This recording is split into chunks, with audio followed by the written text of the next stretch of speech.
Buenas, galera, professor Leandro na área. Falar um pouquinho sobre Suméria, Sumérios, Babilônios, Caldeus, mais exatamente Mesopotâmia.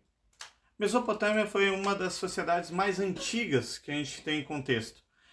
E nisso, ali se surgem as primeiras sociedades e algumas coisas vêm surgindo naquele primeiro momento, tipo que nem na Suméria, as placas de argila eram utilizadas para ter a primeira escrita, que era a escrita cuneiforme.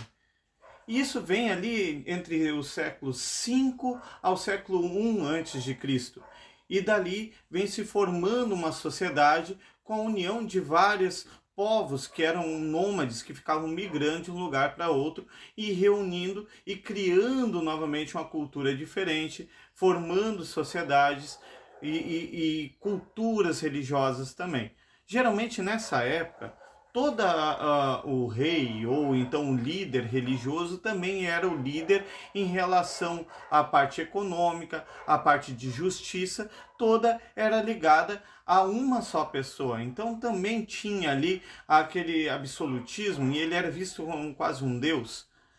Porém, pessoal, a sociedade em si, o restante do povo, tirando o sacerdote e o rei, eles eram vistos mais ou menos como iguais. Será que nessa época, se a gente puxar para a parte de convivência, não foi melhor, por exemplo, do que em 1948 ali, quando se tem na África, por exemplo, o apartheid, que foi justamente uma segregação, uma separação entre pessoas de etnias diferentes, sendo que ainda é a mesma raça que a raça humana? E nisso há justamente um preconceito em cima disso, e foi tão grande, que até a própria separação nesse apartheid separou 87% das terras da localidade ali da África, separada para brancos, enquanto a grande população negra, que era a grande maioria, ficou com uma pequena parte para poder sobreviver. E sem ter chance de chegar à política, sem ter chance de chegar às urnas, sendo proibidas de votar. Justamente o voto que separa, justamente que nos dá direito a ter, vamos dizer assim, a nossa voz. E isso vem de sociedade para sociedade. E até hoje, nos Estados Unidos houve essa separação. Brasil, será que houve? Será que houve essa separação no Brasil?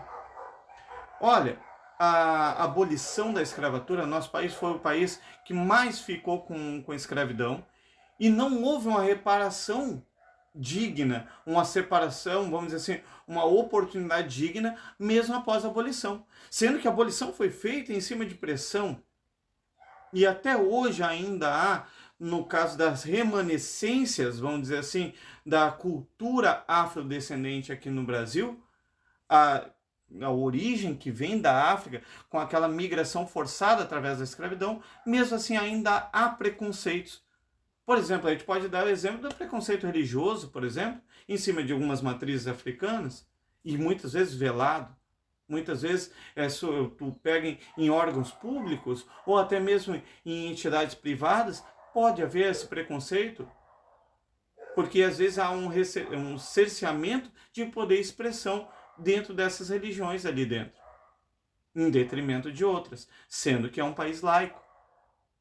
Então a gente pega, pensando lá na Mesopotâmia, onde a gente tinha uma diferença entre sacerdote, entre rei e a população igualitária.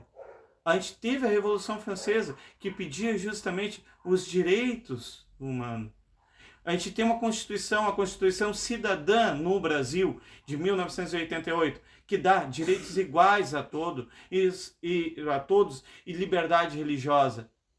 A gente não é um país tipo que nem alguns países que são dominados por uma teologia.